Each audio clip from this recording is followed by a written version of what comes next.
So you want to get started with spirituality, but how? It's a huge question, right? It can feel a little overwhelming, kind of like you're standing at the bottom of a giant mountain and there's no path in sight. Well, today we're going to dive into that and map out a starting point that's actually way simpler than you think, all based on the wisdom of Sadhguru. This is the big one. Where's step one? Is there some secret you're supposed to know? A lot of people get stuck right here, thinking they have to do something really special or complicated to even get on the path. But the answer, well, it's a lot closer to home than you might imagine. Okay, so here's our game plan. We're going to walk through 5 key ideas. First, we'll talk about the simplest place to start, with A. Then we'll uncover a surprising truth. The process is already started for you. We'll get clear on the difference between alertness and awareness, then use a really cool analogy about voltage to understand how to grow, and finally, we'll see how energy and stability are the 2 key ingredients to make it all happen. All right, first stop. So Sadhguru tells this story about being in a talk and seeing a guy in the audience. He asked him to turn around to show everyone what was on the back of his t-shirt. And what was on it? Just a single letter. That's it. The letter was just A. The beginning of the alphabet. And that one letter just perfectly captures the whole point. You don't start at Z. You don't start somewhere off in the future when you think you'll be ready. The spiritual process starts exactly where you are, right here, right now.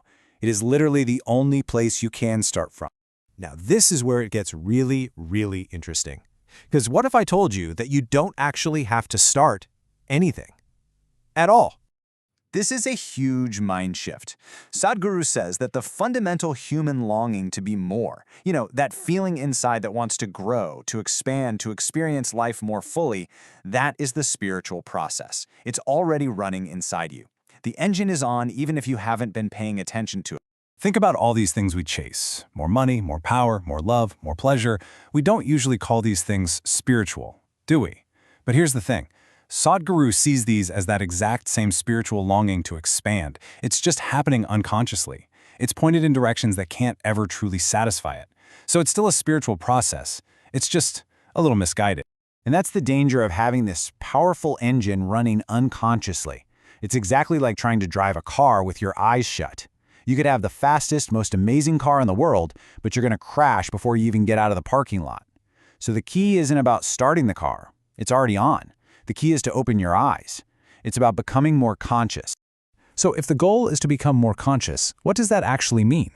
Well, this brings us to a really important distinction between 2 words we tend to throw around interchangeably, alertness and awareness. They are not the same thing. Okay, let's break this down. Mental alertness, that's all about survival. It's the thing that stops you from walking into traffic. It's super useful for getting by in the physical world. But awareness, that's something different.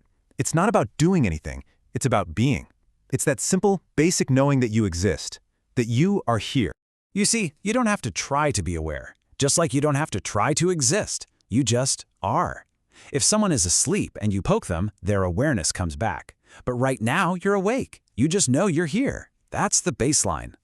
Now here's the crucial part. That level of awareness isn't set in stone. Think about your own day, right? Sometimes you're really sharp and present, and other times you're kind of foggy and on autopilot. It fluctuates.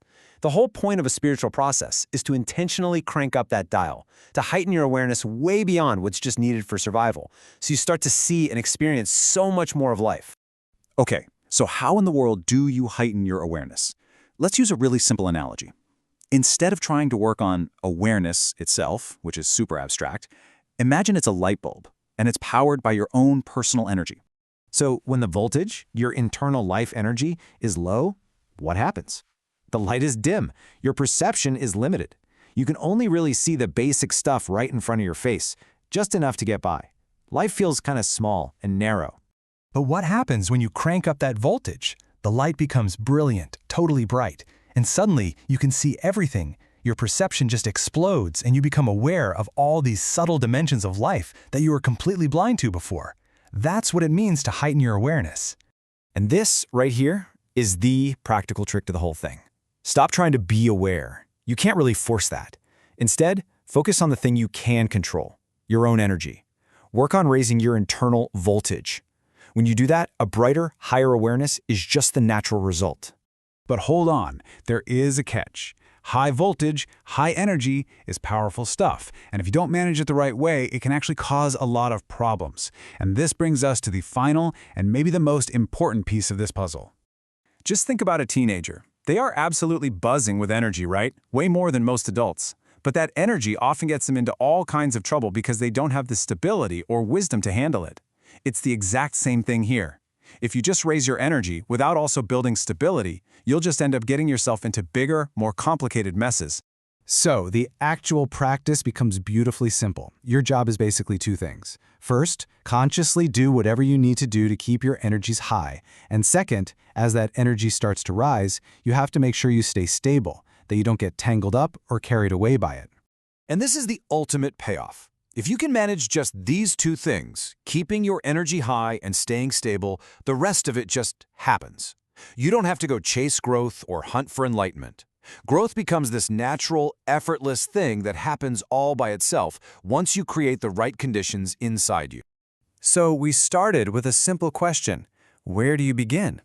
And what we've seen is that, in a way, you've already begun.